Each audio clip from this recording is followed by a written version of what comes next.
katika siku ya leo. Kimbilio katika maisha yetu. Tusife moyo katika kumwabudu Mungu. Tusife moyo katika kumuinua Yesu. Tusife moyo katika jambo lolote.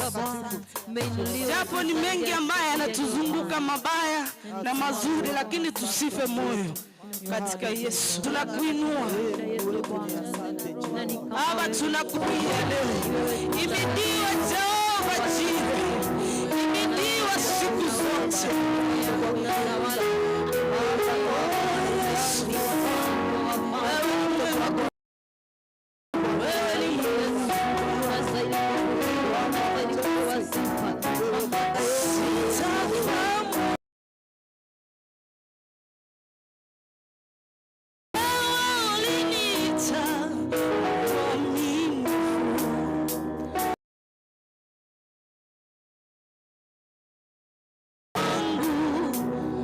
Nakuamini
Unaweza lolote.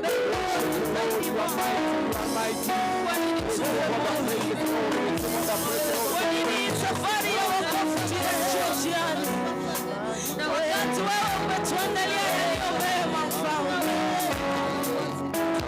Katika safari ya wokovu tunaomba kila mmoja wetu aweze shika kile ambacho alicho nacho, kikiachilia wale ambao wako nao wataongezewa na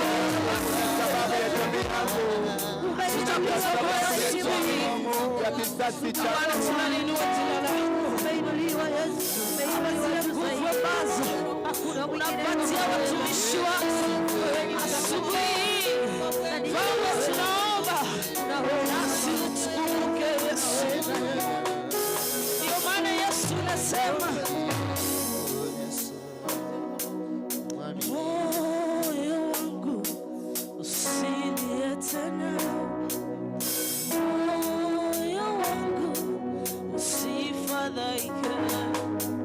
Unaye Mungu sana, unaye Mungu mweza wa yote. Moyo wangu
Kiumbe mfalme ni mikononi mwako.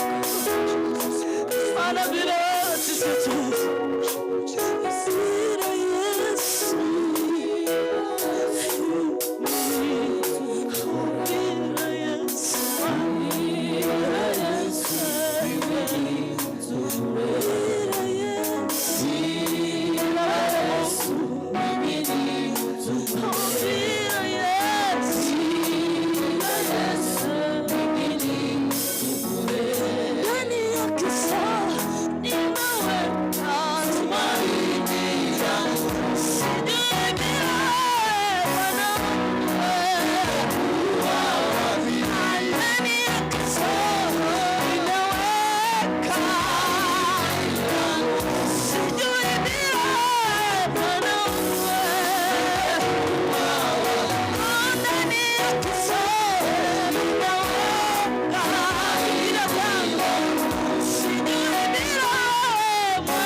tunatia mkono wako. Tungekuwa wapi siku ya leo kama si wema wako Yesu? Tungekuwa wapi siku ya leo? Sio nguvu zako. Leo hii tungekuwa kama sio uweza wako Yesu. Leo hii tungepata wapi ujasiri wa kukuinua Yesu? Sio uketie katika kiti chako cha enzi. Baba ufananishi na lolote. Baba ni mkuu zaidi ya wakuu. Baba ni mwema zaidi ya wema.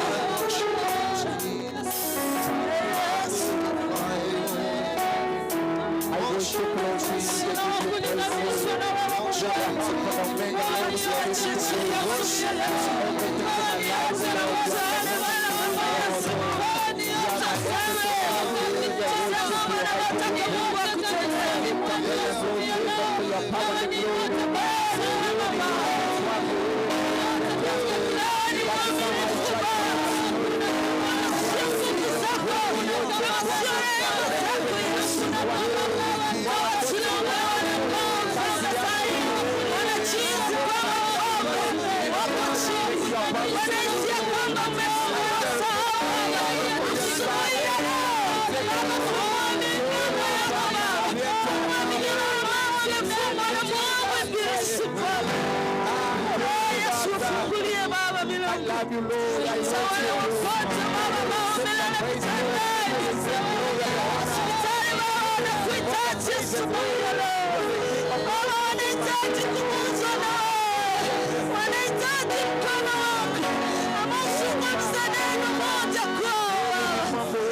kinyume na maisha yao, kinyume na familia zao, na zingine ndoa nyingi zimefutika Mfalme, kwa sababu Mfalme wengine hawatalijua neno lako, wengine hawatakupata Mfalme,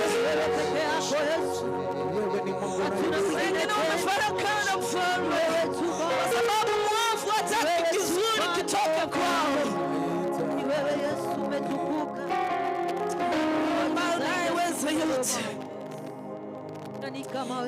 Njia Kenya pia tunaiweka mikononi mwako Baba.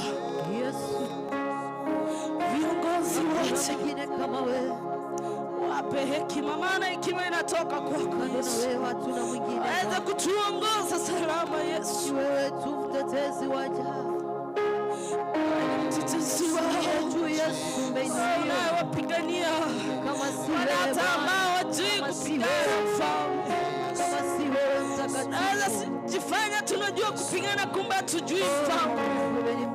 Tunapigana vita ambao si vyetu, ingilia katikati yetu Mfalme na utupiganie.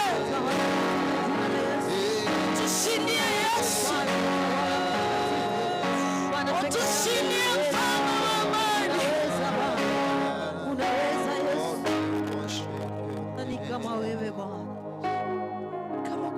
Hakuna lengo na umekuja kumwabudu Mungu. Wewe ni mkuu na uwezi ukazungumza hata jambo moja. Mtakatifu wa watakatifu. Sasa sijui wewe ni nani. Ni wewe tu, umetukuka, umeinuliwa. Kama uwezi ukanena na huyu Mungu ambaye anafanya makuu, Mungu wa ajabu. Kama uwezi mwambia shida zako, hebu mpe utukufu. Tukufananishe na nini asubuhi ya leo Bwana? Tukulinganishe na nini Bwana asubuhi ya leo Yesu?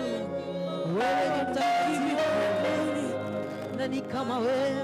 Ulinganishwi na chochote Bwana. Umetamalaki, umetamalaki Bwana, umetamalaki Yesu, umetamalaki mtakatifu wa watakatifu.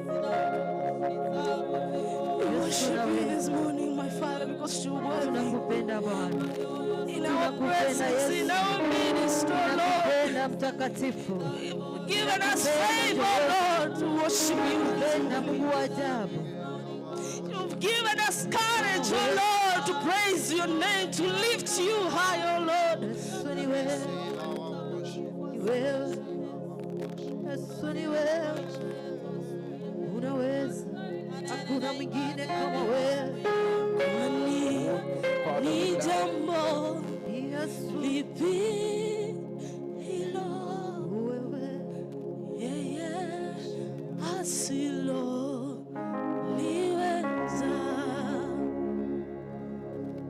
Kwani ni jambo lipi hilo yeye asilo liweza?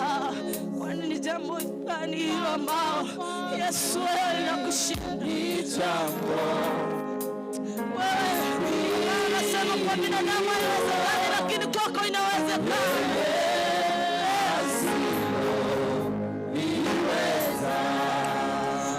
Jambo ambalo linakuwa gumu kwetu sisi, tunafikiri tumefika mwisho, lakini mwanzo wako unaanzia hapo hapo Yesu. Kwani ni jambo gani hilo Yesu waweza kulifanya?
utukufu wote ni Yesu, wako. acha sifa zikurudie Yesu, pokea utukufu wote.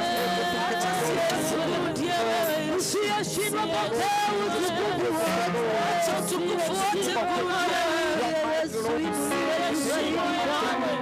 Bwana, tunakusifu, tunasema usifiwe milele. Usifiwe siku zote Milele. Bwana, wewe ni mkuu wa wakuu. Maandiko, Nani kama wewe? usifiwe milele yote, Nani maana kama wewe, unaweza. Yesu? Pokea utukufu Unatosha wote. Jehova Nisi. We give you all the glory, God. Baba, tunakushukuru, We give you all the honor, Lord. tunasema hakika wewe ni Mungu. Wewe ni Mungu, yes. Yale ambao binadamu sisi tunayaona ni magumu kwetu, Baba wewe unayaweza.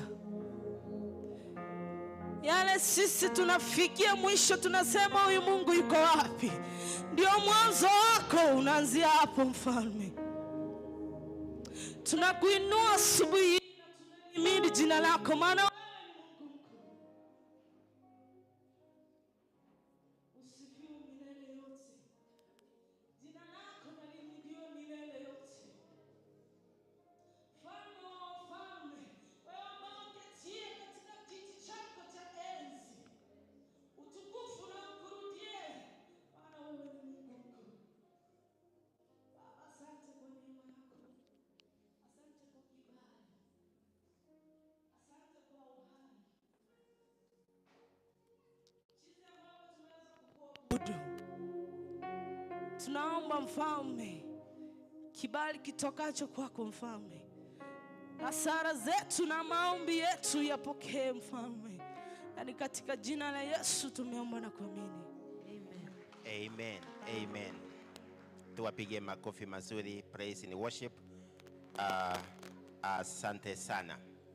Bwana Yesu asifiwe. Praise God. In the book of Acts, kitabu cha Matendo ya Mitume, chapter 3, verse 4 and 5, book of Acts, chapter 3, verse 4 and 5, the Bible says, Peter looked straight at him and did John. Then Peter said, "Look at us." So the man gave them his attention, expecting to get something from them. This was the man ambaye alikuwa amekaa hapo kwa muda mrefu. Alikuwa anaona watu wakipita, walikuwa wanamsaidia. Alikuwa na mahitaji mengi. Kulingana naye, kitu alikuwa anahitaji ni pesa. So when he saw Peter and John coming, he expected them to give him something. But the Bible records that Peter and John told the man to look at them. Look at us. So this man was more attentive. The Bible says he gave them his attention and looked at them, expecting them to give him something. This morning, we have been reminded to look at Jesus Christ, expecting to get something. He expected to get money, but the Bible records, ukisoma kwenda chini, he got more than he expected. Bwana Yesu asifiwe. Let us expect to get something from God. Our God will give us even more than what we expect. May God bless you so much. This morning I want to welcome you to the house of the Lord. Nataka usalimie mwenzako, mkaribishe katika nyumba ya Bwana. Amen. Salimia mwingine ako pande nyingine, mkaribishe katika nyumba ya Bwana. Amen, amen, amen. This is where we belong. This is where we are supposed to be. Karibu sana katika nyumba ya Bwana. Kwa niaba ya secretary wetu ambaye yuko kwa siku ya leo, ningependa nilete matangazo.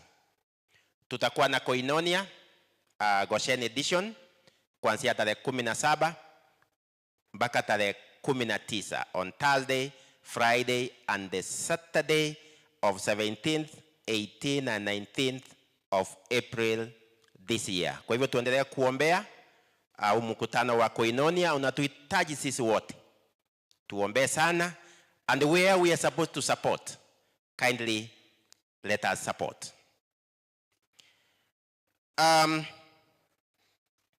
Choir practice inaendelea, church choir practice inaendelea kuanzia kesho saa 10 mpaka saa 11. So choir practice, kindly members, wacha tufike mapema. It's only 1 hour, saa 10 mpaka saa 11. Jerusalem East will be on duty this week. Jerusalem East will be on duty this week. Kwa hivyo tunawashukuru Jordan ambao wamekuwa on duty na wanamaliza leo jioni. Jordan tunamaliza leo jioni. As from tomorrow, Jerusalem East will be on duty.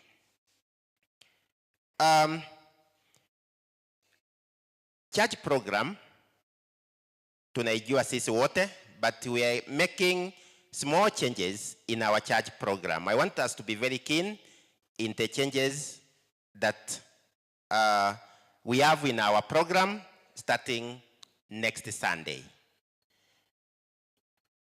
Normally, tunakuanga na first service followed by Sunday school, then second service. Hiyo iliingia ndani wakati wa corona. It has served us well. But going forward, tutaanza na Sunday school followed by first service, then second service. Therefore, from next week, wote ambao wanahusika, we'll start from morning devotion. It will be very powerful, courtesy of our praise in worship. Inaanza saa 1:30. Very powerful mpaka saa 2. Ikifika saa 2 kamili, we'll go to our Sunday school. Saa 2 mpaka saa 3 itakuwa Sunday school. All of us are members in Sunday school.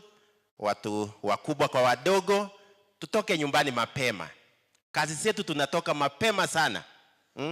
Ikiwa ni kibarua tunaenda, huwa tunaamuka mapema. Ikiwa ni kazi, ikiwa ni shambani, tunaamuka mapema. Wacha tuamuke mapema, tufikie morning devotion, tufikie Sunday school ambayo itakuwa ikianza saa 2 mpaka saa 3. After that, tutaingia first service saa 3 mpaka saa 4. First service from saa 3 mpaka saa 4.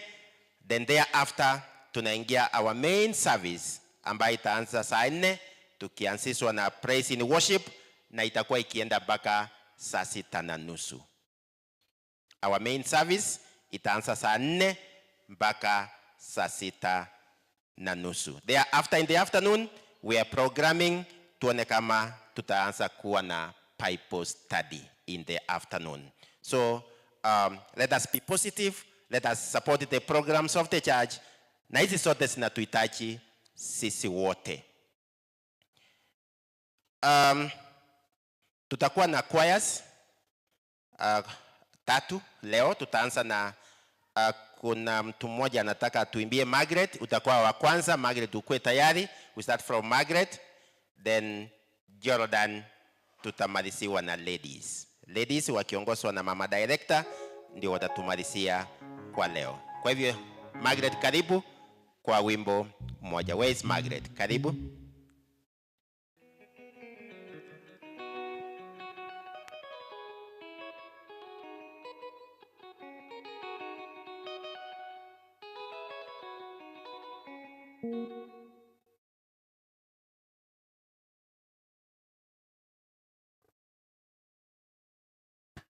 Bwana asifiwe. Bwana asifiwe sana. Bwana asifiwe. Hallelujah. Bwana asifiwe. Bwana asifiwe. Niko na nyimbo moja lakini nitaanzia kwa mlango. Kuna dance kweli kweli. Niweke ngoma.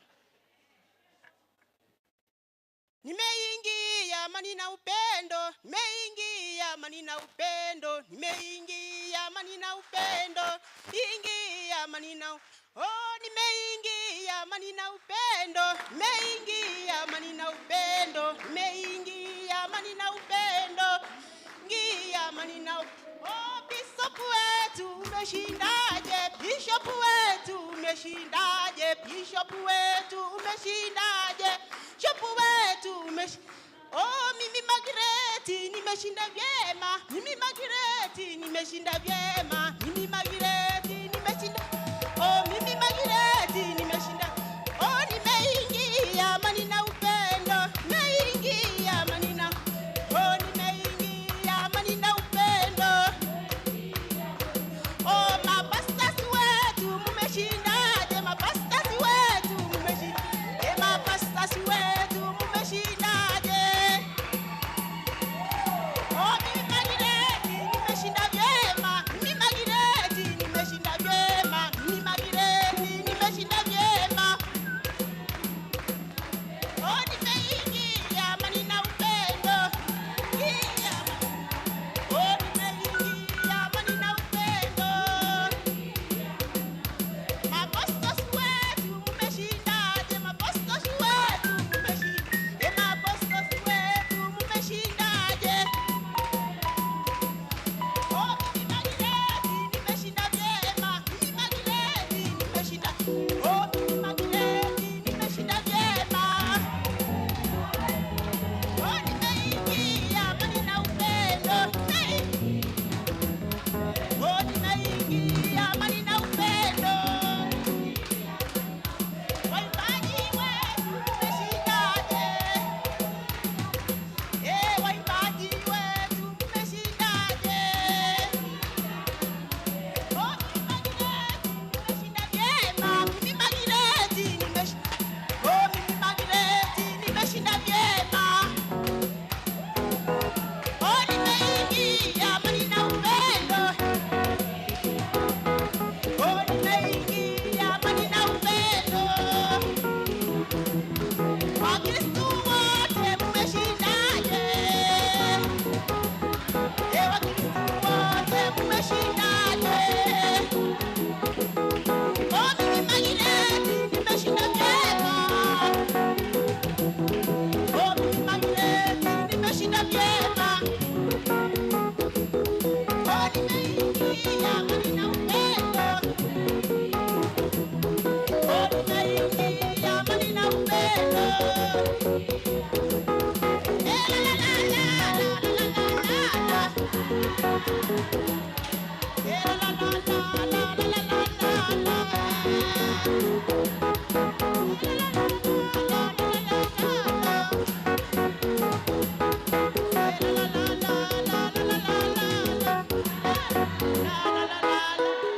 Amen, amen. Tupige makofi mazuri.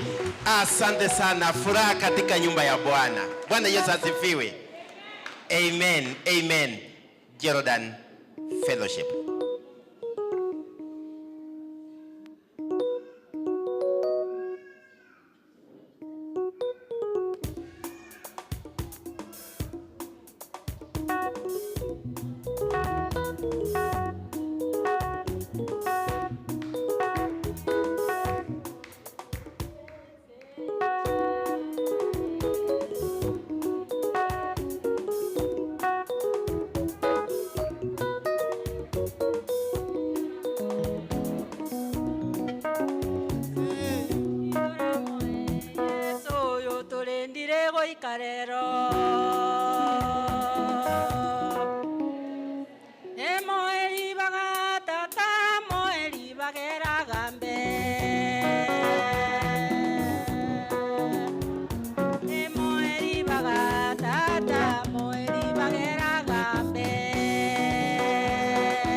ladies wanapokuja tutakatangaza kwamba Jerusalem West members wote wa Jerusalem West wameambiwa mpaki nyuma baada ya ibada. Kama wewe ni mama mgonjwa na mada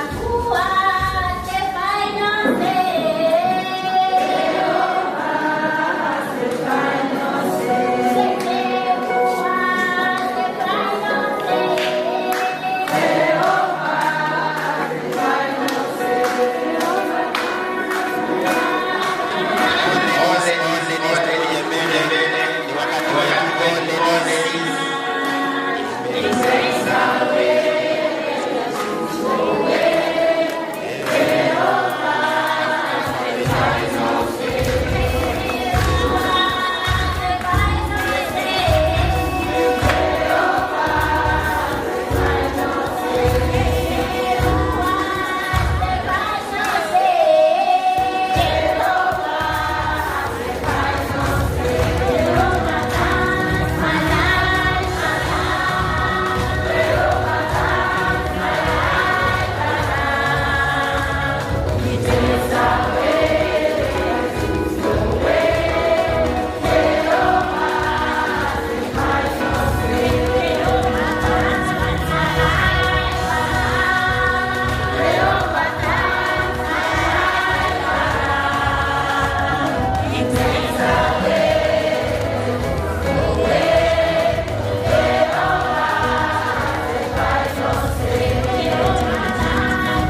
kuhudhuria siku ya leo, wabariki sana.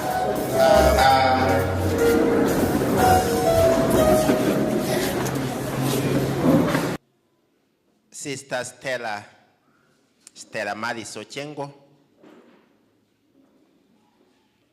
alipoteza mamake mpendwa. Stella Maris Ochengo alipoteza mamake mpendwa, who is also mother-in-law to Reverend wetu Pastor Julius Ochengo. Kwa hiyo familia tuwakumbuke kwa maombi, tuwapigie simu, tuwafariji. So Sister Stella Maris pamoja na Pastor Ochengo walipoteza mama yao mpendwa. Tuwakumbuke kwa maombi, tuwapigie simu, tuwafariji. Itakuwa vizuri. Kuna wenzetu ambao wako wagonjwa, hii mvua imekuja na mambo mengi. Tuwakumbuke kwa maombi.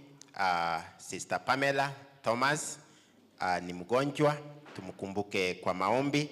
Our coordinator Joshua amenipigia simu leo asubuhi, is not feeling well. Kwa hivyo tuwakumbuke wote, na wale wengine ambao hawajatuma ujumbe tuwakumbuke kwa maombi. Mungu asimame nao. Our mom, mwalimu wetu wa Apostles Martha Mkutu amekuwa mgonjwa, amekaa hospitali. Mungu wetu amempigania, ako sawa kabisa, amerudi leo, ako nazi. Ningependa akuje tu atusalimie, kumshukuru Mungu kwa yale yote Mungu amefanya. Karibu sana Mom Martha Mkutu, tumpatie mic.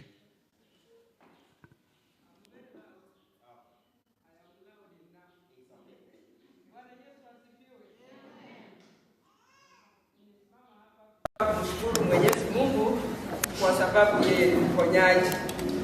Nimekaa kama mwezi mmoja sijahudhuria kanisani, lakini nilikuwa mgonjwa kwa ghafla, hivyo nikaanza kukohoa, nikafikiria ni homa ya kawaida. Lakini nilipoona nimekohoa kwa 4 days, nikaona wacha niende hospitali. Kwenda hospitali nikaambiwa nina pneumonia mbaya sana, ambao nimefinyilia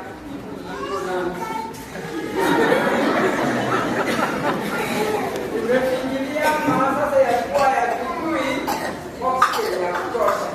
Nimeshindwa kupumua kidogo, alafu nikawekwa oxygen kwa siku 2. Nikawa na mambo mengi. Mimi kwa miaka yangu 72 sijawahi kulala hospitali. 72 yes. Na unajua wakati mwingine Mungu anaruhusu upitie ndio ujue wengine wakiwa hapo wanasikia aje. Wakati huo nilimtazamia Mungu, siku 2 siwezi kupumua vizuri, nikasema labda huu ndio mwisho. Sasa oxygen imeenda wapi? Hii imejaa hivi. Lakini Mungu ameniponya, nikaacha nyumbani na madawa.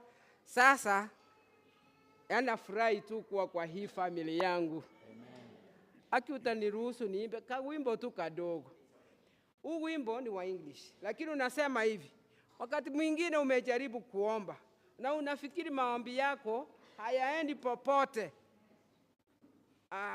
Unafikiria Mungu hakusikii, lakini ujue yeye anasikia na anajibu maombi. Wakati mwingine mwili wako uko na uchungu sana, lakini ujue yeye anajua na anasikia. Bwana Yesu asifiwe. Have you ever tried to pray and your prayer could not get through? You were tempted to complain and to say it isn't true, that this is the spur of all, and he hears your faintest call. Just remember the Lord hears you. He hears you. Oh yes, he hears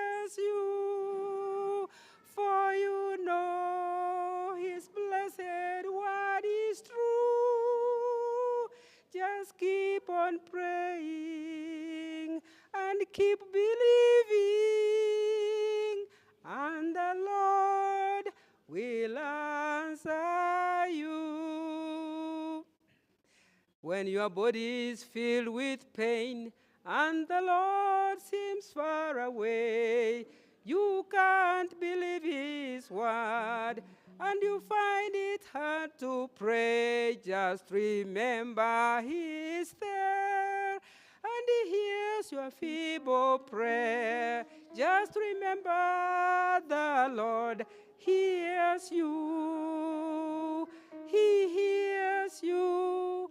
Oh yes, He hears you. For you know His blessed word is true.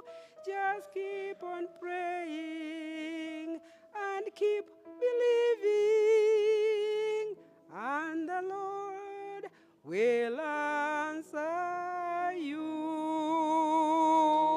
Amen, amen. Makofi mazuri, asante sana. Mungu wetu ametenda. Our mom now is strong. Amerudi katika nyumba ya Bwana afanye kazi. Bwana Yesu asifiwe. Amen. Pastor Teresa pamoja na Reverend Isaboke walikuwa na matanga. Pastor Teresa alipoteza ndugu yake mpendwa. Ndugu yake mpendwa, bali ilikuwa on Thursday wiki jana. I'm happy that they are strong and they are here today. Ningependa niwapatie nafasi wamshukuru Mungu kwa umbali huu. Nitaanza na Pastor Teresa. Karibu sana Pastor.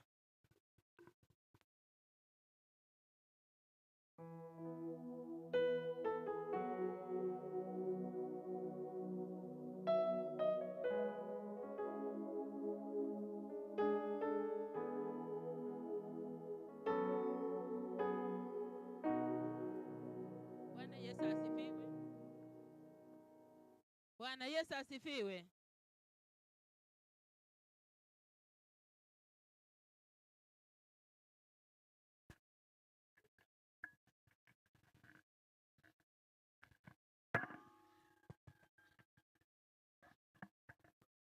Asante sana Dikoni kwa nafasi.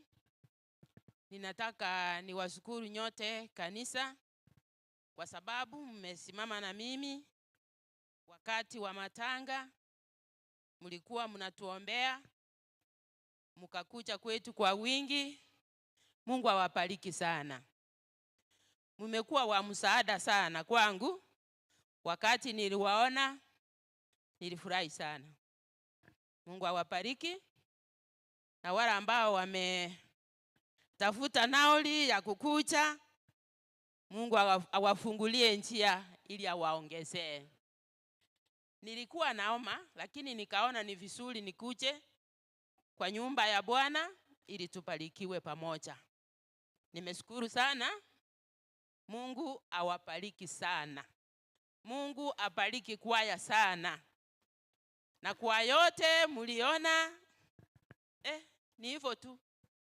Mungu anajua. Nimewaombea baraka za Mungu. Mbarikiwe sana. Karibu Pastor. Thank you.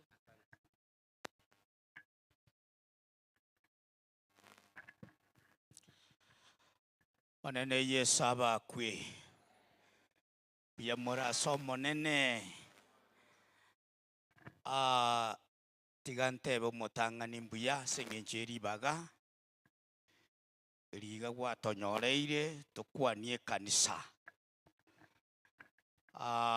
Igonarenge kangane kanisa yane nenchinga kale. Lakini rende nanyora nga yamberire buya yambetire limbera mangana nale mwaoruki aliekero twarenga matanga yomonginoria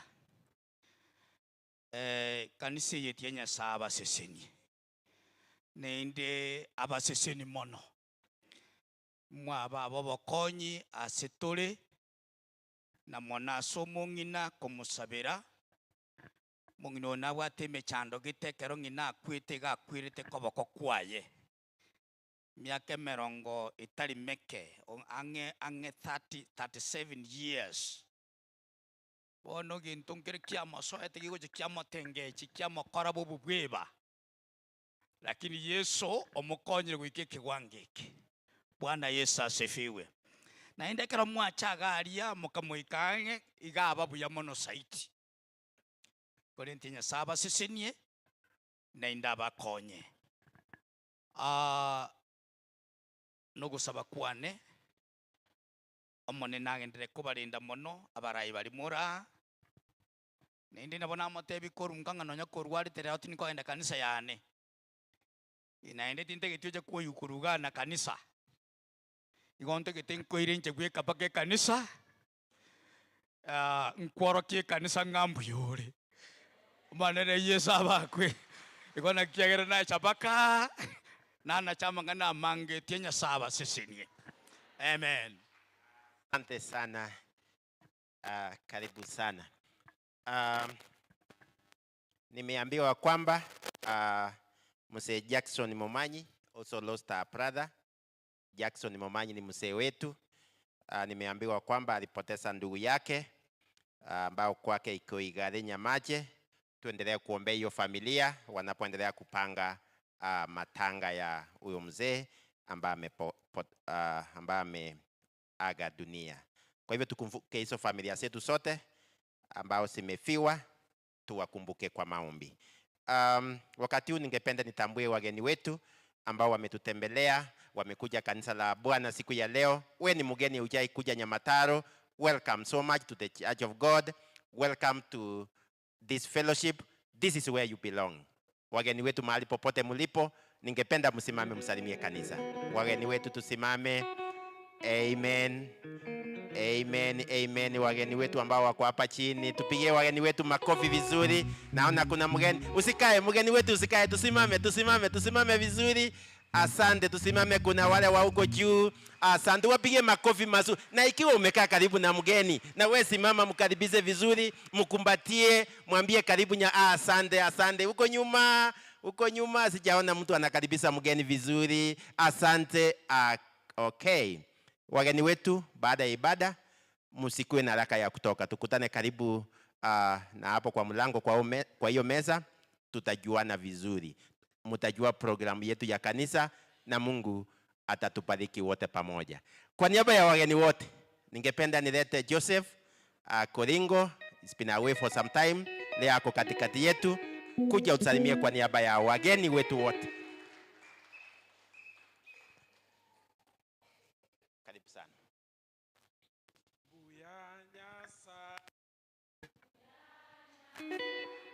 Mbuya Nyasaye, mbuya mono mbuya.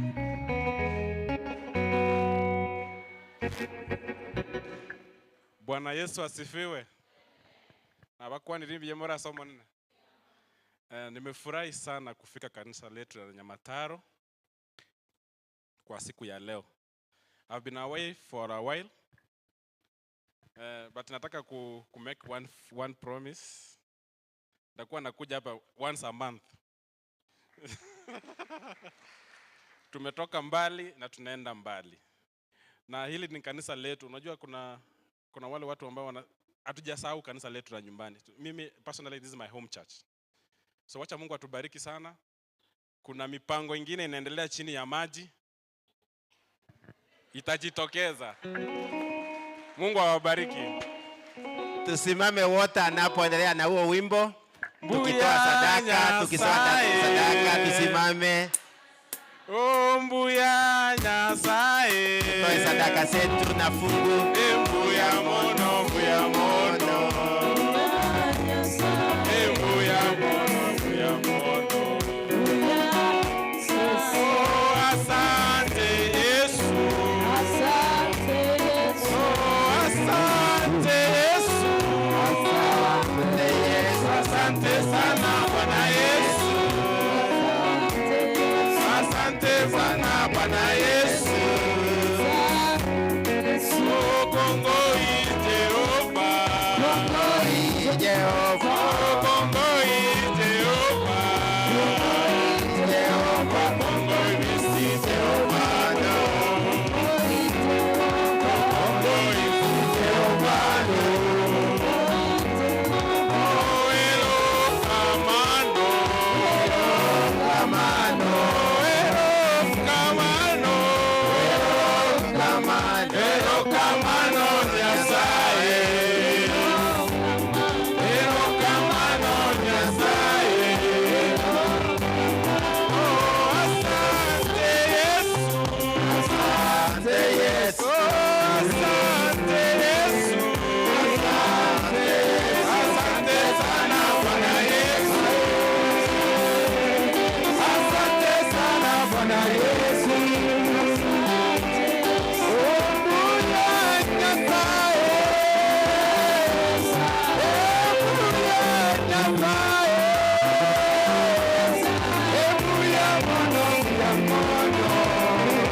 Mwenyezi Mungu muumba mbingu na nchi, asante kwa sababu ya asubuhi ya siku ya leo.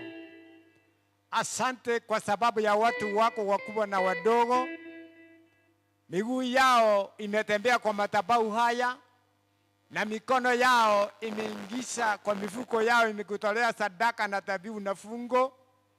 Naomba baraka kwa kila mmoja. Wengine wamekutolea kwa sababu walikuwa wagonjwa kwa waponye. Naomba kibali cha uponyaji kwa maisha ya kila mmoja. Watu wako wakiwa na mahitaji mengine yasiyoeleweka, naomba kupitia kwa matoleo haya ukakutane na mahitaji yao, ukainue watu wako, ukabariki kazi ya mikono yao. Ni kwa Yesu aliye Bwana na Mwokozi wetu. Amen. Amen. Praise. Karibu.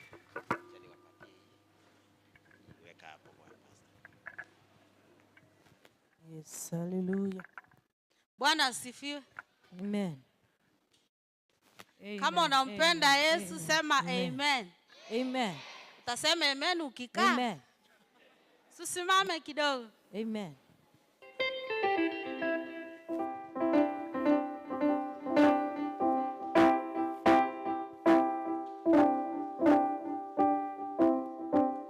Yes, hallelujah. Shangilia Yesu anaweza. Yesu anaweza. Shangilia Yesu anaweza. Yesu anaweza. Shangilia Yesu anaweza. Yesu anaweza. Shangilia Yesu anaweza. Yesu anaweza. Shangilia Yesu anaweza. Yesu anaweza. Shangilia Yesu anaweza. Yesu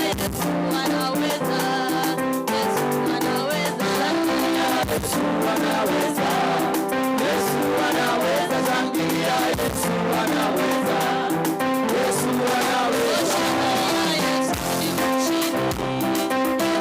anaweza. Shangilia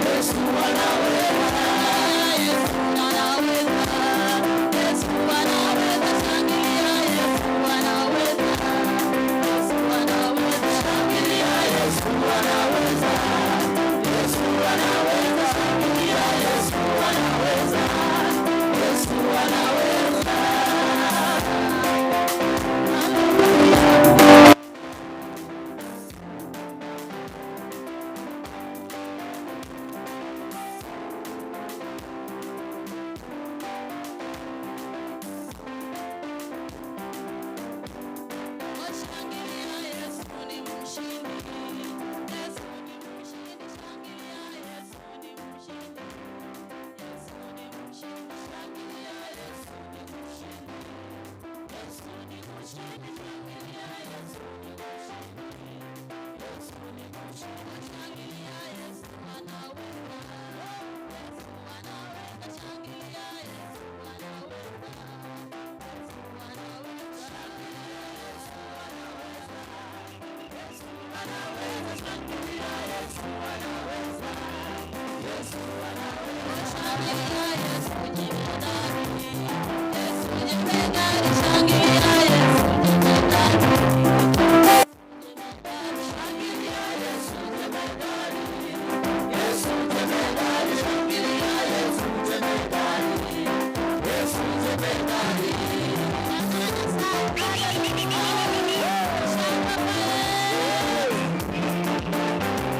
Yesu anaweza.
Umetenda mema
Mwambie Mungu ni asante.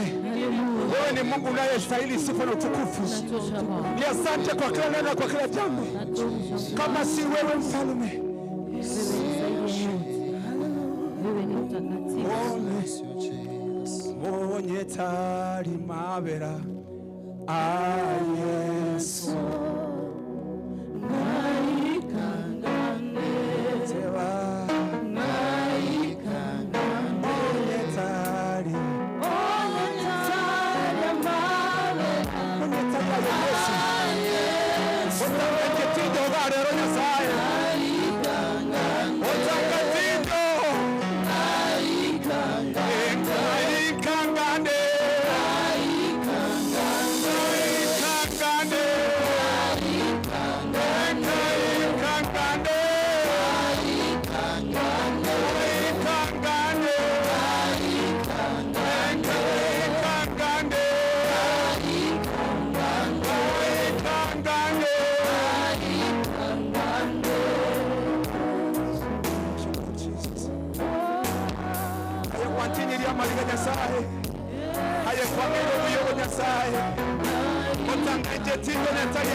You are worthy, Lord, and we honor your name. Oh, yes. You're powerful, King of kings. We worship you. There's none like you, Jesus. You are holy. We honor you, Jesus. Baba Mungu, katika jina la Yesu Kristo, tunalimidi na kulitukuza jina lako takatifu asubuhi ya leo. Asante kwa sababu ya wema na fadhili zako Bwana, pia na upendo wako. Neema yako mfalme imetutosha. Pia Bwana umetupa nafasi nyingine kuwa uweponi mwako. Bwana, tumenyenyekea, tunainua mioyo yetu kwako asubuhi ya leo. Tuko na imani ya kwamba Bwana hauwezi ukaandaa mkutano kama huu bure, bali Bwana una neno juu ya mtu wako mahali hapa siku hii. Naomba Bwana ukatunenee sisi wote kwa utukufu wa jina lako Bwana. Wazee, wamama, vijana pia na watoto Bwana, wote tuko hekaluni mwako siku hii. Tunaomba ya kwamba Bwana neema yako ikatumiminikie, milango ya mbinguni ikafunguke Bwana, tukaone utukufu wa jina lako. Baba, tunapoenda kusikiza neno lako, ombi langu ni ya kwamba Mfalme ukatunenee jinsi Bwana ambavyo unahitaji kutunenea siku hii. Tuko tayari kupokea kutoka kwako, kwa kuwa wewe ni Mungu wetu. Pokea sifa, utukufu na heshima, kwa kuwa wewe ni Bwana. Kwa Yesu Kristo tumeomba tukiamini, amen. Tunaweza weka mikono yetu pamoja, tumshangilie Bwana kwa kuwa yeye ni mwema. Haleluya! Bwana Yesu asifiwe. Tafadhali tusalimiane hewani hivi kama mnaniona. Praise the name of Jesus. Haleluya! Muko na furaha kuwa katika nyumba ya Bwana? Kama uko na furaha, salimia mwenzako, mwambie karibu katika nyumba ya Bwana. Unajua ni furaha sana kuwa uweponi mwa Bwana. Bwana asifiwe. Amen. Maana uweponi mwa Bwana hatutakaa tu bure hivyo. Kuna yale mambo ambayo Bwana ututendea tukiwa hapa. Kuna viwango ambavyo Bwana utujukua tukijukua hatua ya kuwa mahali hapa.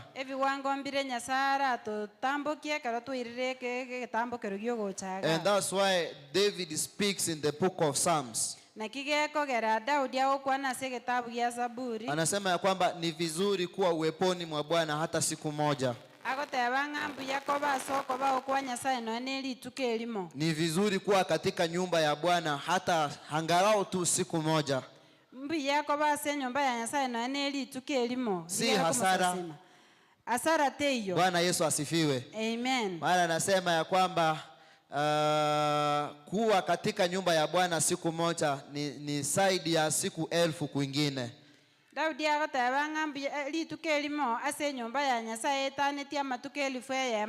So tabia yake yeye ufurahia kuwa katika nyumba ya Bwana hata siku moja tu. Pia mimi hilo neno linanihimiza kila wakati ya kwamba anytime God has given me the grace, lazima nami nije niwe mmoja wa wale ambao wako katika nyumba yake. Pia mimi naamini ya kwamba vile sisi wote tumeketi mahali hapa, tumefurahia kuwa katika nyumba ya Baba yetu. Bwana Yesu asifiwe. How many of us are happy to be in our Father's house? Amen. Amina. So kwa wale wageni ambao wameingia, jina langu ni Pastor David Nyamweya.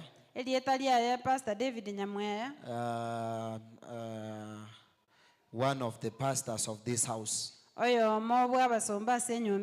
So pia mimi nimeshukuru Mungu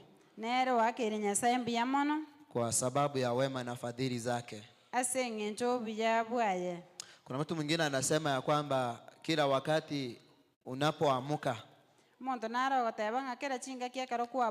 unapotoka nje ya mlango wa nyumba yako, kifo ama kweli wanasema inakuanga kwa mfuko yako. Unaweza kufa anytime. Bwana asifiwe. Amen. So last 2 weeks, pia mimi nilihusika katika ajali ya pikipiki with my 2 friends. Niliumia sana huu mkono. Nikavunjika kabisa. So imekuwa kazi ngumu, uchungu mwingi. obororo obonene. Hata leo nimeamua nishikilie microphone na hii mkono tu. Lero ganjira bwate mike nokoboko oku. Ninapohubiri hivi Mungu aniponye. Buna korandiga Nyasaye mugeni. Yaani sichakuwa nikishika kitu kwa huu mkono. Tarabaga kobwato gento nokoboko oku. No, Mungu alitusaidia. Nyasaye akabakonya. Ilikuwa ajali ya kukufa. Iyo yalengo mubasokono bwogokwa. Lakini Mungu akatupigania tu. Kolende Nyasaye akabarwanirira. Nyasaye tu otokonyete. Yaani tingonyara kuelezana kitu atorigete lakini Nyasaye otokonyete. Hawezi elezea jinsi waliokoka lakini ni Mungu tu aliwasaidia. Amen. So ningependa nichukue muda mfupi sana. Ntageteko irebire bikeke So gima. that we may hear from God. Digere tu igukorua somo nene. Jambo muhimu kuwa mahali hapa ni kusikiza kile ambacho Bwana hako nacho juu ya maisha yetu. Lingana linene ko baga iga no ko igwe Kenya sabu hata sobo gima bwetu. So today I want to speak mambo machache tu. Lero ntageteko kwana mangana makeiga. From the book of 1 Kings. Korua se gitabu kya baruotieli tangani. Chapter 19. Ogosoma 19. I read some verses there. Ndasome bibungo bikaroro. Pia naweza rudi nyuma ya verse 18, 17, chapter 18, 17. Naende na wale ilana maega ekebungo giko sima. So kwa sababu mfalme alikuwa na nguvu ya kucommand. Ekiagero moruoti alengene chinguru chogo chika. Anasema ya kwamba every knee shall bow kwa Baal. Agatebanga kera lirugo ikalibe kunse sengencho ya Baal. Jezebel pia anasema lazima watu wamwabudu huyu Ashera. Na Jezebel nero teba goika bantu bamusasima Ashera. Na Elijah naye anasema ya kwamba Mungu anayefaa kuabudiwa ni Mungu wa mbinguni. Na Elijah nero tebanga Nyasaye obwene to gosasimu Nyasaye ole igoro. Aliyewaokoa kutoka nchi ya Misri. Olio batole tikoro ense ya Misri. Bwana Yesu asifiwe. Monene Yesu abakwe. So ikakuwa ni hali ya kuvutana. Ekabano kumusanana. Biblia inasema ya kwamba Elijah alifika mahali akakasirika. Biblia tabanga Elijah akaikase ketakagechibwa. Akaomba akaambia Mungu. Akatebya Nyasaye. Kwa sababu hawa watu wameasi. Esengenza abantu abamochire. They don't want to worship you. Mbataketiko gosasi. Wamegeukia miungu mingine. Baonjo kirogochia sichi Nyasaye chinde. Mungu naomba ufunge mbingu. Nyasaye na asabirosi ekeigoro. Kwa miaka 3 mvua isinyeshe katika nchi hii. Miaka 3 mbura tetu asenseye. Na Mungu akasikia. Na Nyasaye akaigwa. Bwana asifiwe. Amina. Lakini Biblia inasema ya kwamba hiyo haikuwafanya wasiabudu miungu mingine. Biblia kotebange kionke bakole timba sasi machi Nyasaye chinde. Wachache wanaweza ogopa. Bakembo oboete. Lakini wengi kwa sababu ya sheria ya mfalme. Abanga sengenjo yeli chiko lyo moruoti. Waliabudu miungu. Mbagendrete gosasi machi Nyasaye. Biblia inasema ya kwamba manabii wengine pia walikuwa. Biblia kotebanga barabani bande naende mbalengo. Lakini Ahabu wakiwa na Jezebel. Kolende Ahabu kebale na Jezebel. Kwa nguvu zao wakawaua manabii wote. Ase chinguru chao bagaita babani bande bonsi. Mahali hapa ambapo tunasoma ni Elijah peke yake ndiye amebaki. Ase togo chikosoma ne Elijah byekotigaire. Bado kazi haijaisha. Na ande mere motera aera. Biblia inasema ya kwamba akaanza kuogopa. Biblia kotebanga akaanza kuoboa. Unaposoma chapter number 19, then chapter number 18, acha niguzie chapter number 18 hapo. Toiso chakera 15 iseto. Verse 20. Ogosome merongo ibere. Biblia inasema ya kwamba kuna wakati walikuwa wanataka yani Ahab na Jezebel walikuwa wanataka kutambulisha miungu yao yenye nguvu. Chinga kinchire Ahab na Jezebel batagete kumanyekania Nyasaye chiabo ne chinguru chao. So wakatuma notification watu wa Israeli wakuzanyike katika mlima. Bagatoma lingana abantu basangerere kana segetunwa. Biblia inasema ya kwamba watu walipokusanyika pale. Biblia kotebanga kera abantu basangerere kana taroro. Pia Elijah akakuja. Na Elijah nera agacha. Wakiwa mahali pale. Kebara asalia. Akataka kuwathibitishia. Akataka kubaenekelia. Yani akataka kuthibitishia Waisraeli. Akataka kuenekelia Waisraeli. Jezebel na Ahab. Jezebel na Ahab. Pia na manabii wao. Ama na babani babo. Ya kwamba miungu yao haina nguvu. Nga Nyasaye chiabo nchiri na nguru. So Biblia inasema ya kwamba wakivutana akasema ya kwamba hatuwezi fanya mambo hivyo. Biblia kotabanga bakangusana lakini bakatabanga ambao wakora mambo. Leo ni lazima ibainike unaposoma verse 20 hapo 21. Akasema ya kwamba kuna kitu tutakachofanya mahali hapa machoni pa kila mtu, ili tukaweze kupainisha ni nani Mungu wa kweli na ni nani Mungu asiyefanya kazi.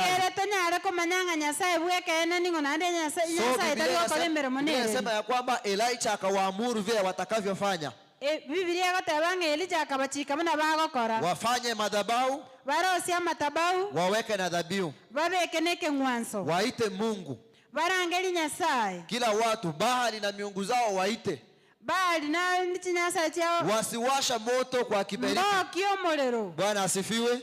Waite mpaka moto uje urambe sadaka. So he gave them time.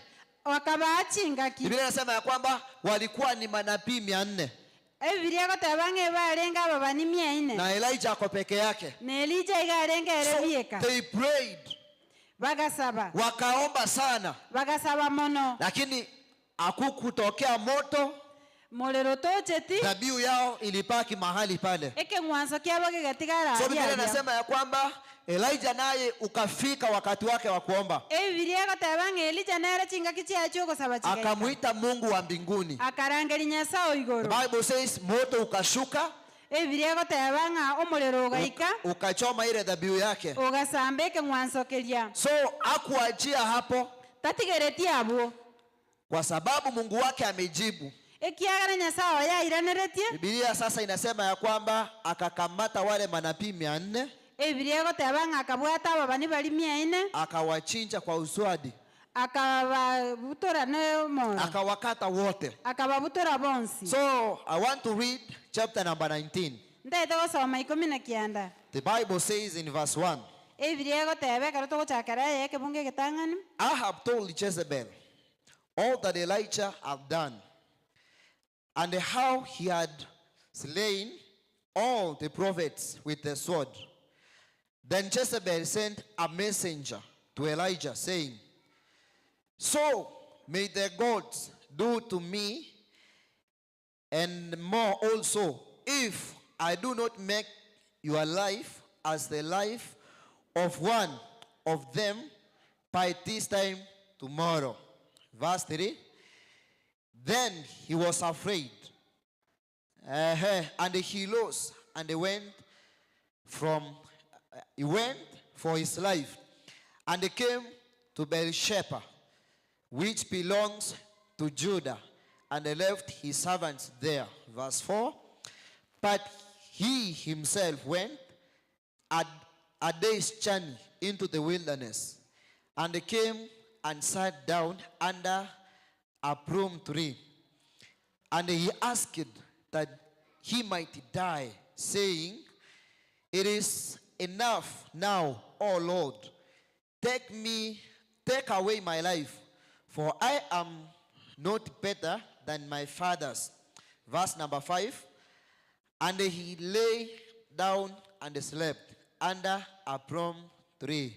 And behold, an angel touched him, and said to him, arise, eat.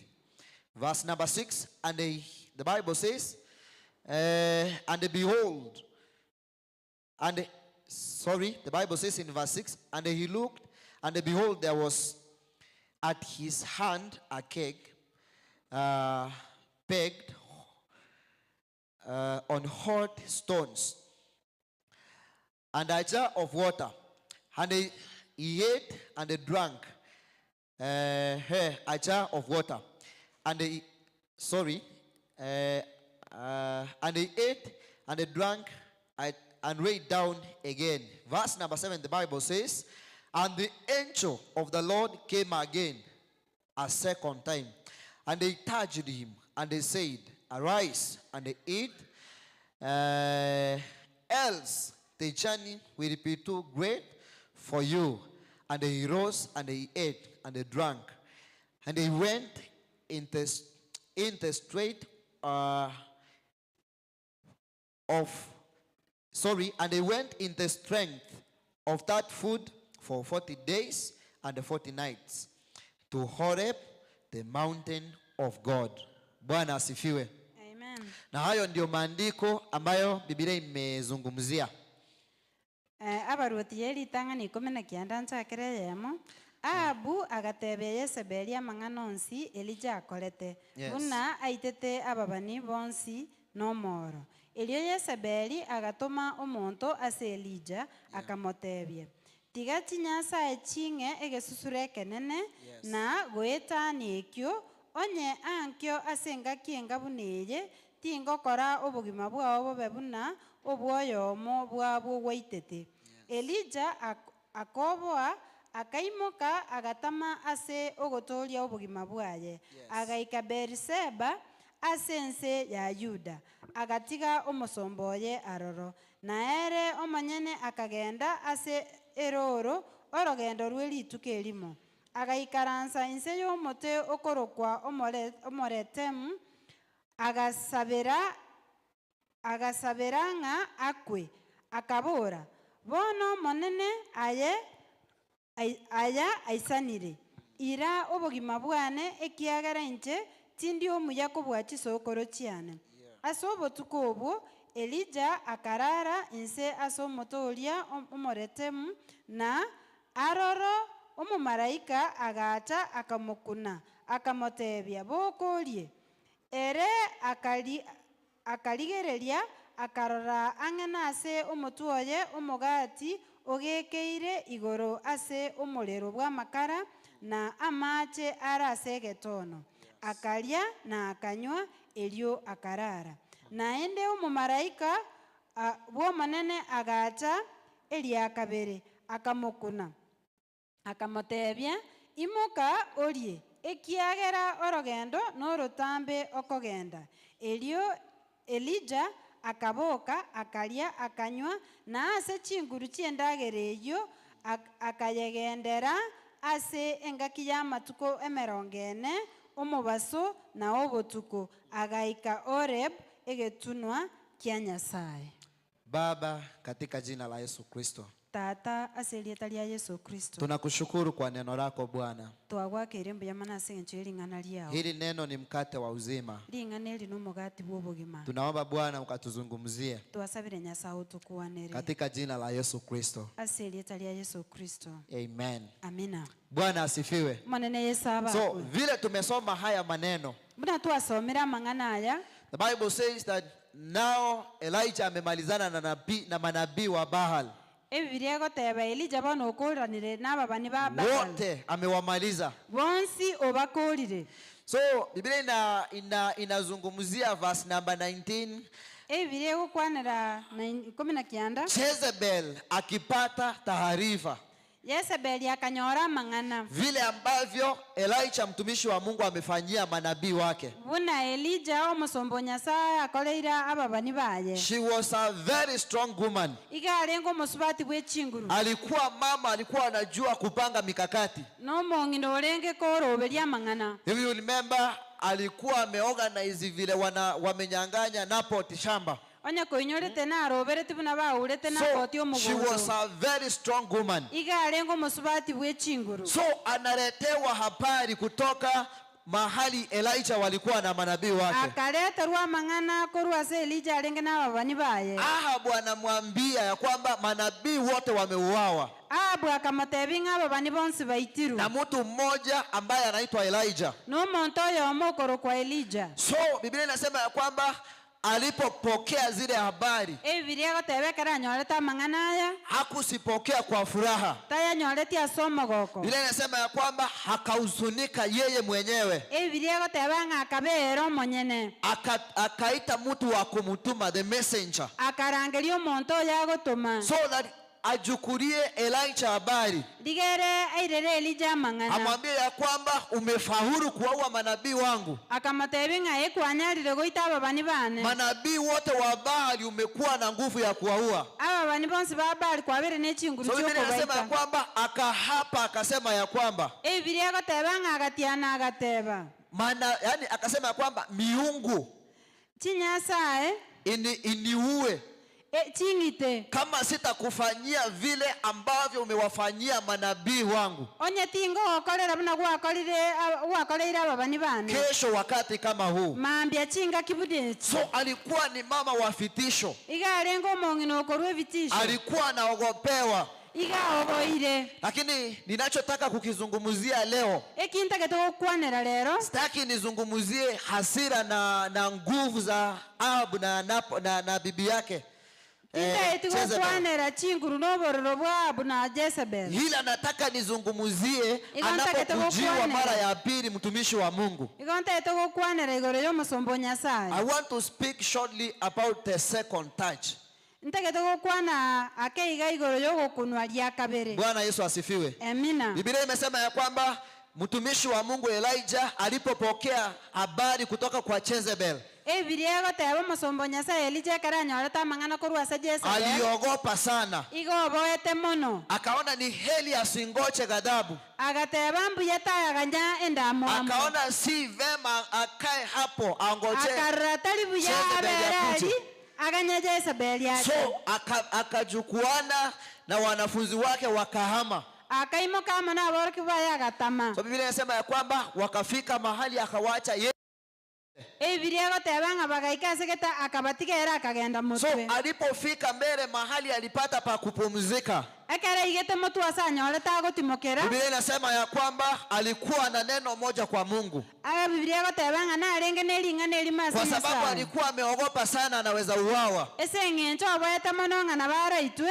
Juu manabii wengine hakuwa peke yake, manabii wengine walikuwa, lakini walikuwa washauawa. Ese ng'encho tarengere bieka konya babani bande baitirwe. So akaona ni heri Mungu mwenyewe amuue, akarora ng'ambu ya Nyasaye mwenye na moite. Akaona ni heri yeye mwenyewe akufie pale badala ya kukamatwa akufie katika mikono ya Jezebel. Akarora mbu ya kwera asa aliko bwago kwera magoka Jezebel. Biblia inasema ya kwamba akamwambia Mungu, Biblia goteba ng'a akamotebe Nyasaye, mimi si bora nchetindi muya hata kuliko mababu zangu, gwetania chisokoro chiane, naomba nife na asabire nkwe. Bwana Yesu asifiwe. Amina. Aliponena maneno hayo, ekera kwaneta mang'ana haya, yani anaongea kama mtu amefika mwisho kabisa, iga aliko kwana buno muntu ikiro moeri kegima, na ni ukweli kama binadamu alikuwa amefika mwisho, na ande buna mwanya bantu nekaena konyo ikiro moerio, kwa sababu ametazama manabii wengine wakiuawa, ekiagara konyororire buna babani bande bagoitwa, ameona vile watu wamechanganyikiwa, ororire buna abantu baburukaine, ameona vile Nabothi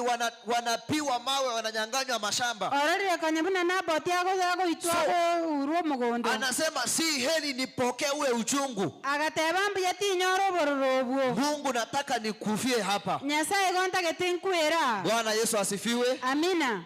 Biblia inasema ya kwamba akaketi hapo akalala, akaweka mikono yake, sio ndio ilikuwa pilo, na akalala vizuri. Biblia goteba ng'a agaikaransa agabu akarara buya. Kitu kinachonifurahisha katika maandiko haya, egento gekongokia samarikaya, ya kwamba Elijah alifika mahali akaona ya kwamba yeye amemaliza kazi yake. Elijah igaigeta asa akarora ng'ero ukorire mirimo yaya, hakuona haja ya kuendelea. taro chengenjo yoko genda. Mtu unapofika mahali unasema ya kwamba nataka nikufe, ekero muntu agoika asa agoteba ng'a igontagete nkwe, that means you have come to an end.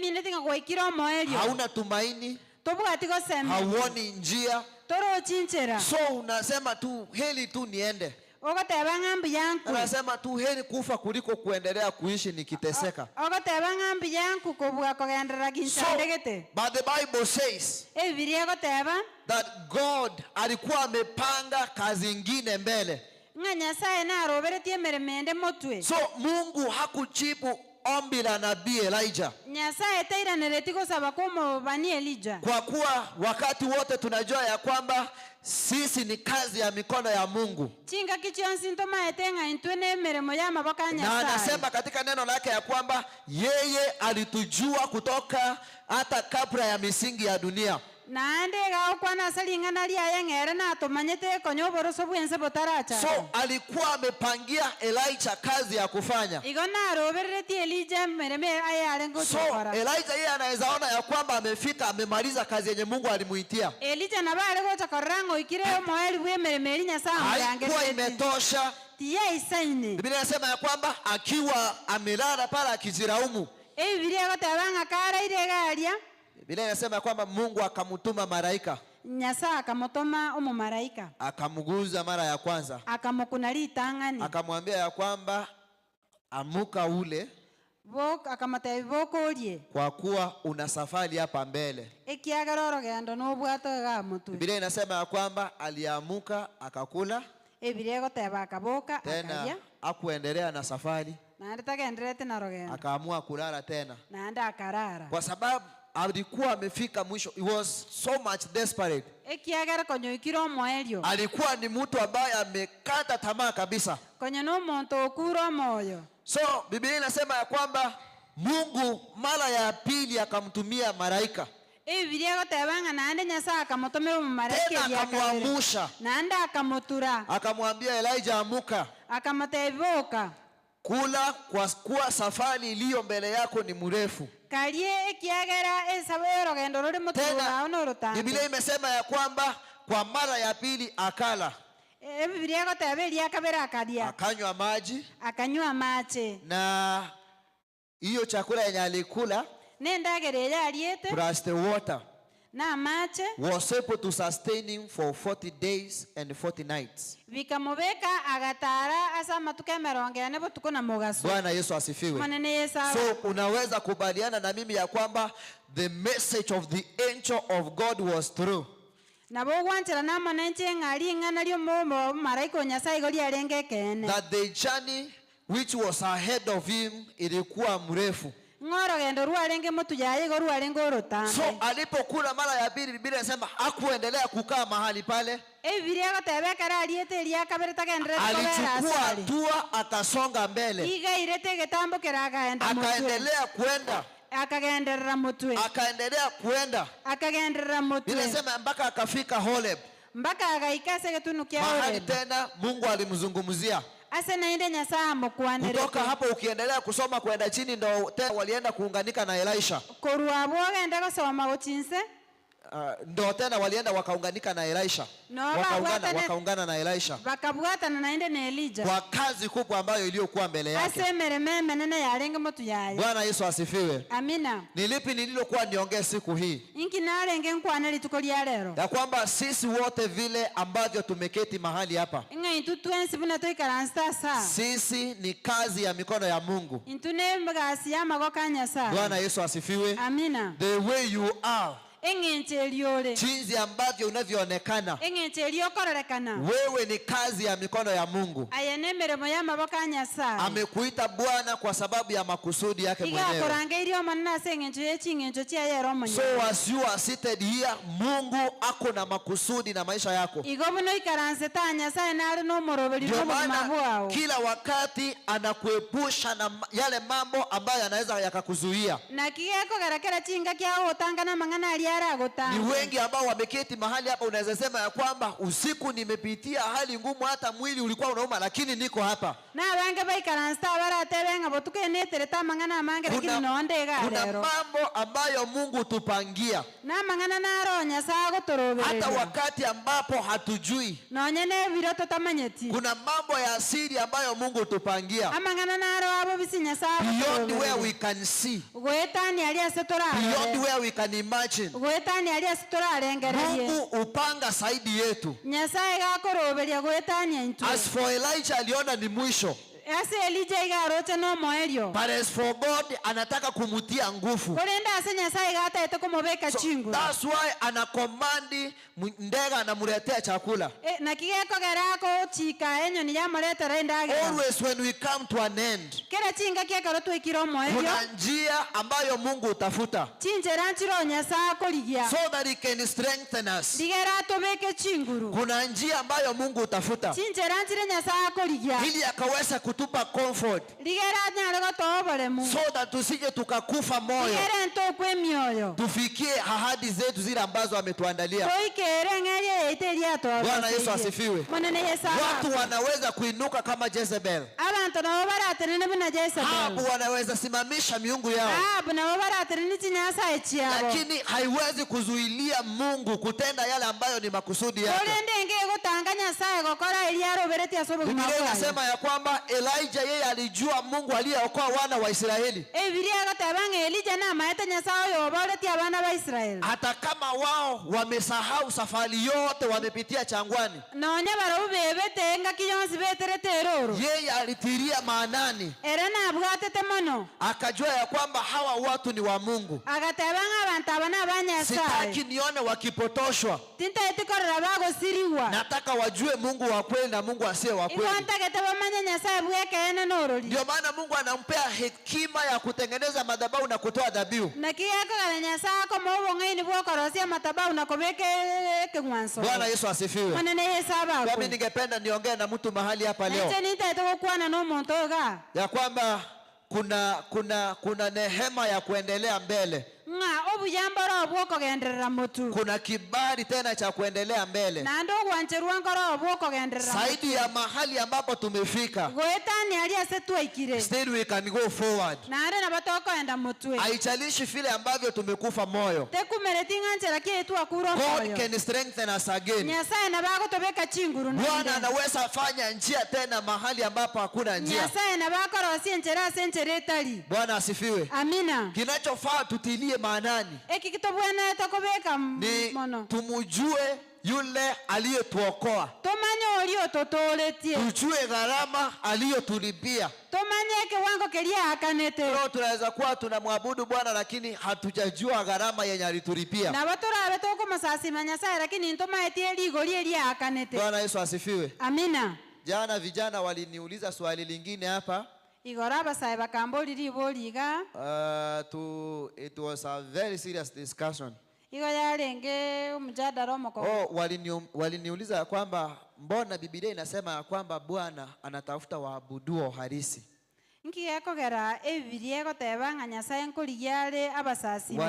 Wanaoabudu kwa ukweli na haki. Na kanisa letu limejaa watu ni wengi. So it means, are we not worshiping him in spirit? So likambera liboli likongo iraneri. Likawa swali gumu kujibu. Lakini tulielezana mpaka tukaelewana.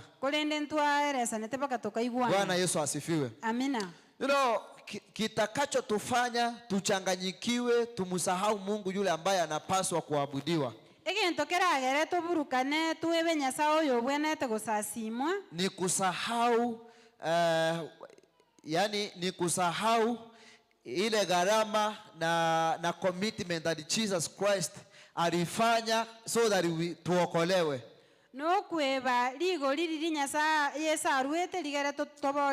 You can unaweza examine your life. Atuchapewa mamlaka ya kuhukumu mtu, nasema huyu ni muovu, huyu ni ameokoka. Kwa macho ya kawaida mtu anaweza angalia tu hivyo. Mungu yeye anaangalia moyo, angalia vile sisi tunaangalia. So that's why nasema ya kwamba Elijah yeye anaona Mungu anayeweza kufanya zaidi ya miungu ya Baal.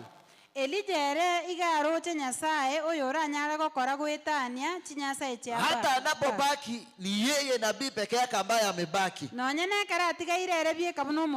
Bado anaweza challenge the 400 prophets of Baal. Biblia inasema, kuna mahali ukisoma hapa anawachochea, anawaambia maybe Mungu wenu amelala. Imagine one man challenging 400 men.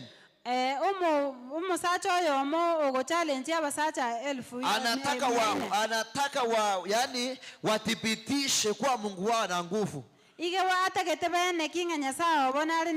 But the Bible says that haikuwezekana, miungu yao haikuwajibu. So ninachotaka kusema ni ya kwamba Mungu ana mahali ambapo tumefika mwisho, hapo ndipo Mungu anaanzia tena kutuinua kwa utukufu mwingine. When you read in the book of Exodus, Biblia inaelezea vizuri juu ya safari ya wana wa Israeli kutoka Misri. Biblia inasema ya kwamba walikuja wakafika katika bahari ya Shamu. Mbele yao ni maji. Biblia inasema kando na kando ni milima. Nyuma tena Farao hakuwaacha, alikuwa anawafuata.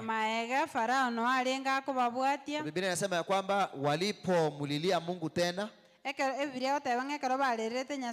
came and made a way. So this one shows us ya kwamba tukicombine na hii neno la Elijah anapofika mwisho, inatuonyesha kwamba our God anaweza kuwa pia ni Mungu wa majira ya mwisho ya mwanadamu.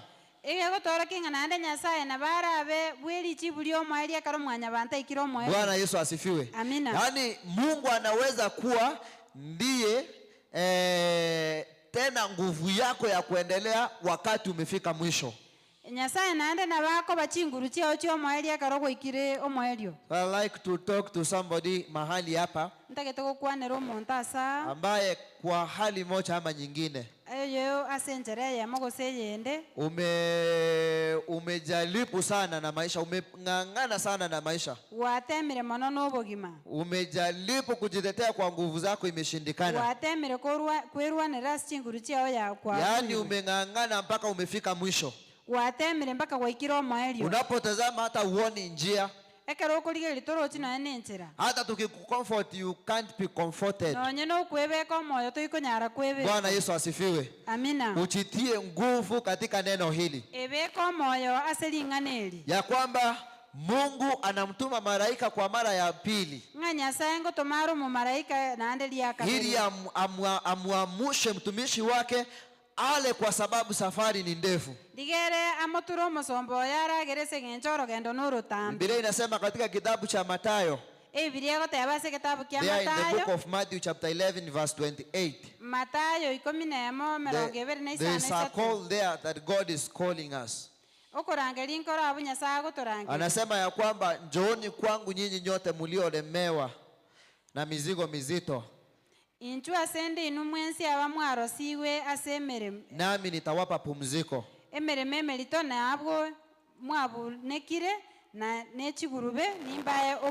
Bwana Yesu asifiwe. Amina. Inawezekana katika maisha haya tumesumbuka sana na kupepa mizigo mizito.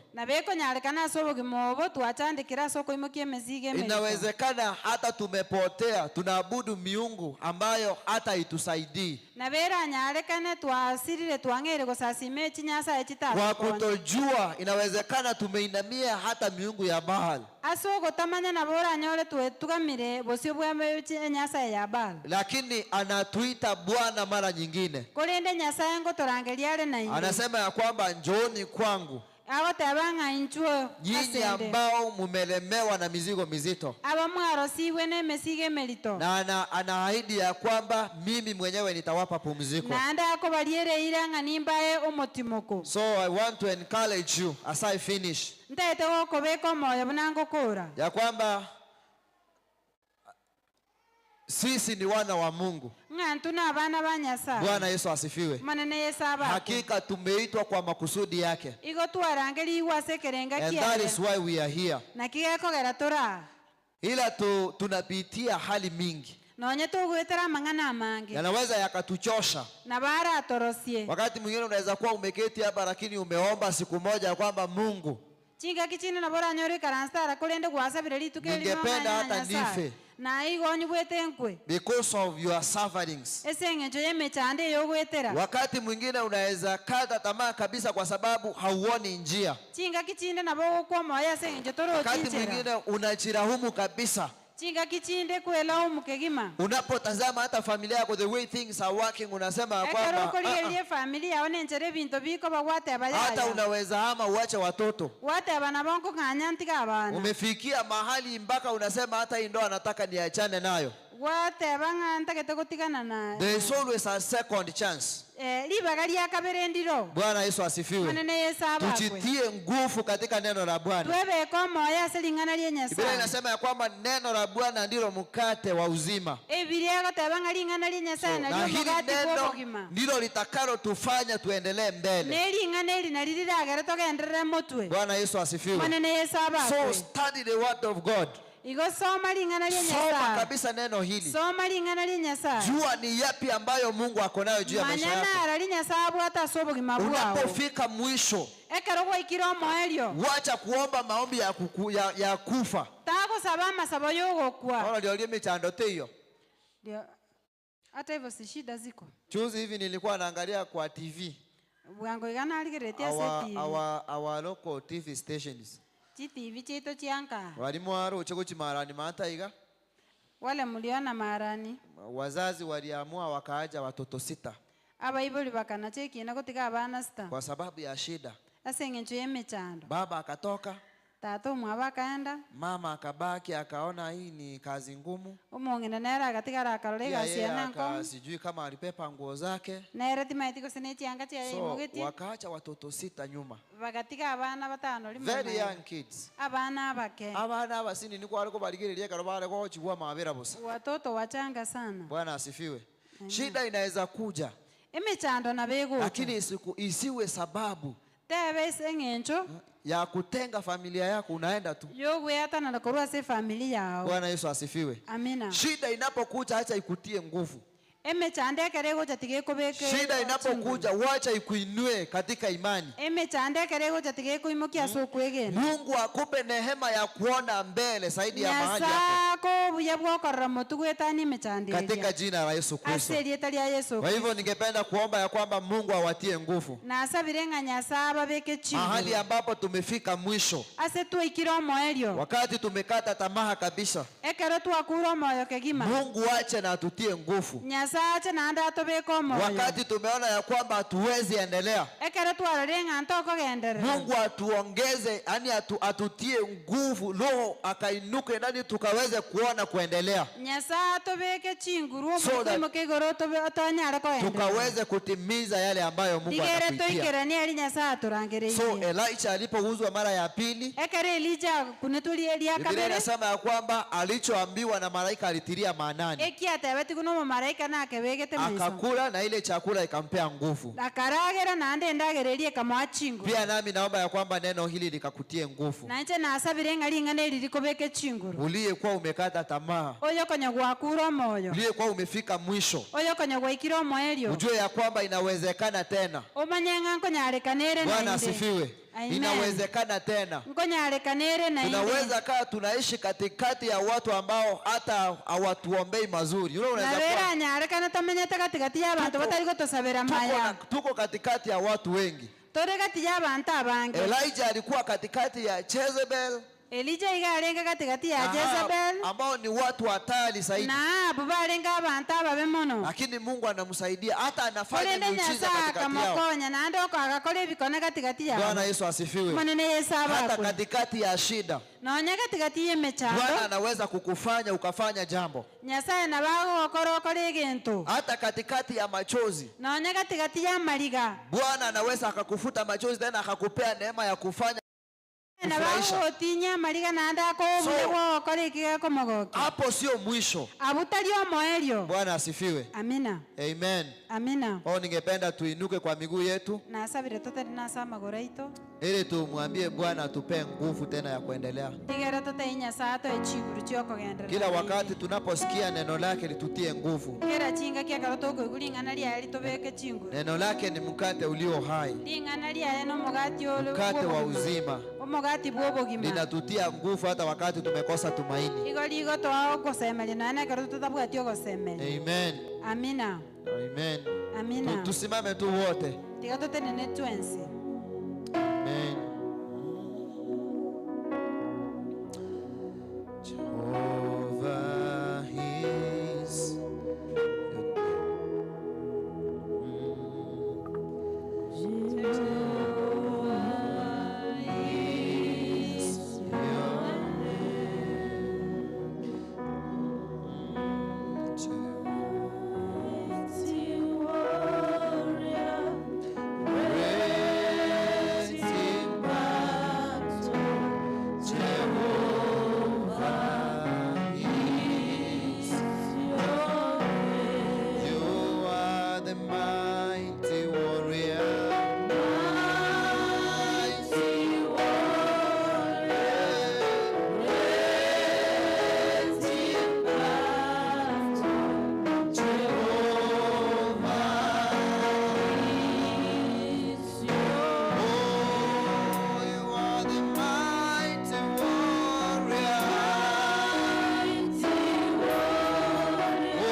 Amen.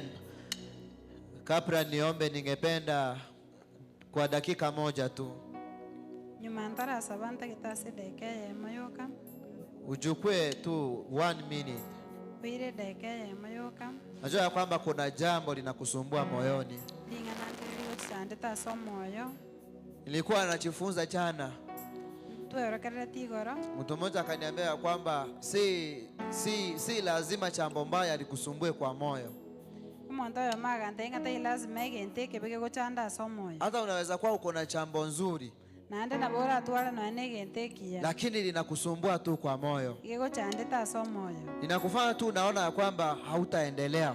orote ngata okogenderera Kwa ningependa in 1 minute ntageta se deke kile ambacho kinakusumbua tu moyo, mwambie tu igego Bwana. chandeta oteyenye sa Mwambie Bwana akutie nguvu mpya ya ndeyo kuendelea. manena akobeke chinguru chinye chokogenda Naweza ona umefika mwisho lakini haujafika nabora mwisho. arenga goikirwa moeri lakini turaika moeri Unaweza taka kata tamaa lakini hapo sio mwisho. nabora abe gwakura moeri lakini Ana makusudi juu ya maisha yako Bwana. nabwatekerenga sobugima Bwana, tunakuinua mchana wa leo. thank you Lord.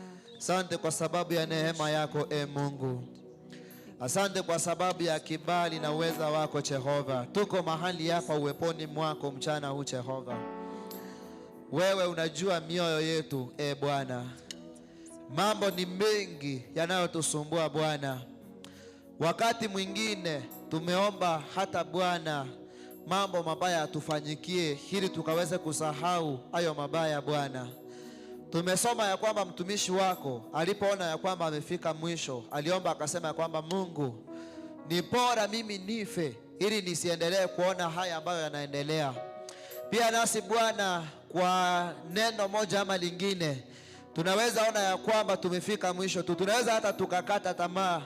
Hata tunaweza ona ni mzigo kuja kanisani Bwana, hata kukuinulia mikono, na ilhali mioyo yetu ni mizito Bwana. Tunaomba ya kwamba neno lako likatutie nguvu kila wakati. Tunaomba ya kwamba Bwana neno lako likatuongezee ili Bwana tukaweze kuendelea. Naombea mama ambaye yako mahali hapa Bwana, ambaye Jehova hali ambayo aliyo ndani imemfanya Bwana amefika mwisho, hata Bwana ako karibu kukata tamaa kabisa na maisha. Bwana ukamtie nguvu katika jina la Yesu Kristo. Naombea Bwana mzee aliye mahali hapa, hata wakati mwingine Bwana amelemewa na hali ya maisha haya. Hata Bwana mara nyingi huwa amepanga kutoroka nyumbani, lakini Bwana unamzuilia. Mungu, tunaomba ya kwamba neema yako ikatutoshe. Jehova Shalom, mahali ambapo tumefika mwisho, uje Bwana ukatufanyie njia kwa utukufu wa jina lako Jehova. Unatazama, unaona machozi yetu Bwana. Tunaweza hata tusionyeshe kwa watu wengi, ila Bwana tukiwa katika majumba yetu tunachililia. Tunaomba ya kwamba Bwana ukaingilie, ukatusaidie. Wenyewe Bwana hatutaweza, tunaweza ishiwa na nguvu, tunaweza Bwana hata tukajitenge na watu wengine kwa sababu Bwana ya yale ambayo tunayoyapitia.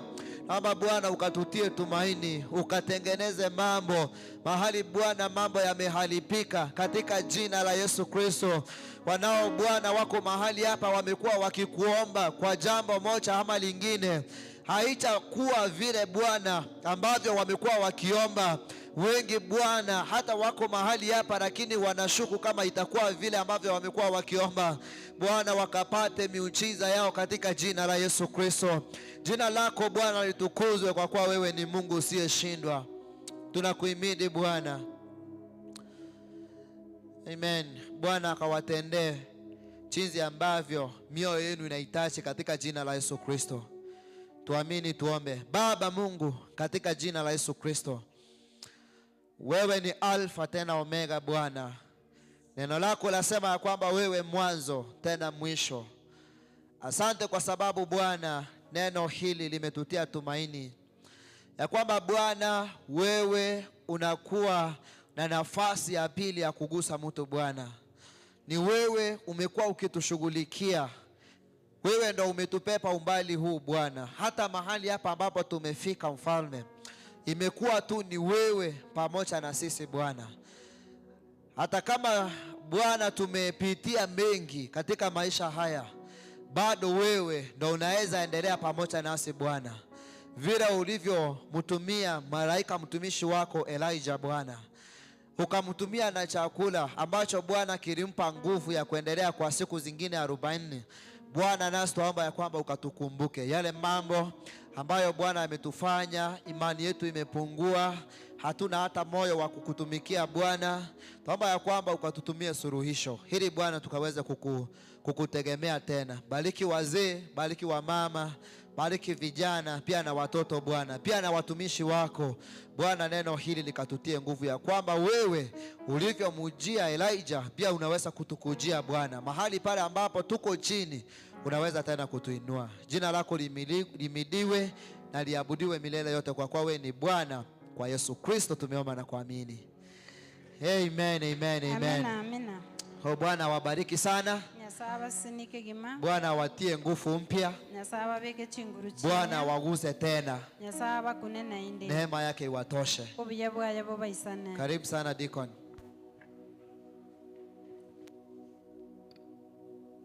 Asante sana Pastor kwa kutuletea neno.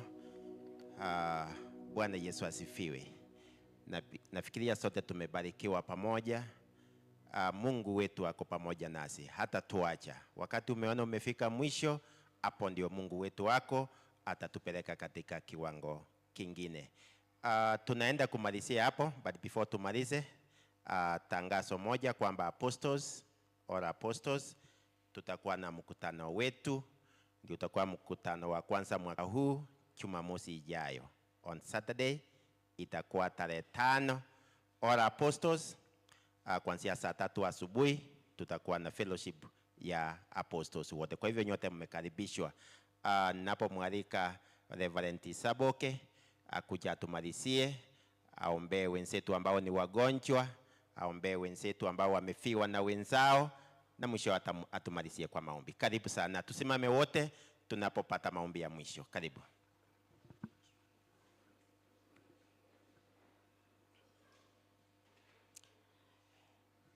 Manene Nyasaye witu yoromuya uyo kwarengeo urona indora bokare na kare ayenaye tugusasima twao bonene amonogosika asamangana mayayo gotokorera litukeriga twakobakira singencheri ngana liao twanyorire omonene ingana indi ngokonyoro omonto kwa mukuna sense mo ya kabiri eryobo moyo bwacha so monto okobogimo buya bwachencho koreka noko yigwacha twakobakira singencheri nganeriga moneno sisinyo musombo ekerali kwanire nasabira singenche kanise yigo monene muna twakorire tokogenda se chinka genda monaintwe monene nasabira sokonyora bariya barenga barwaire monene ali asebare no bamanyete naende no manyeta ali aseba igwete bobo monene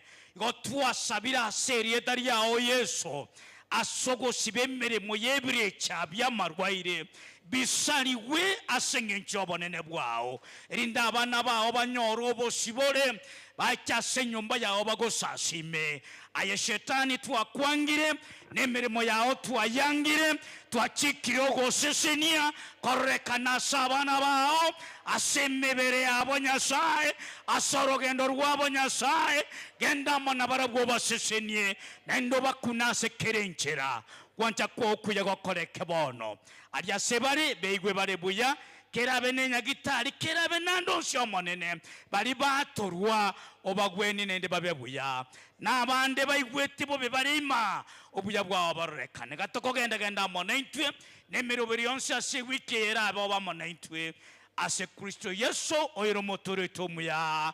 Amen. Amen. Amen. Asante sana, tumemalizia hapo. Bishop wetu ako Nyachogo Secondary School, anda kudumia wanafunzi shule ya Reverend Ochengo, ako pamoja nasi. Waja Mungu atubariki wote pamoja.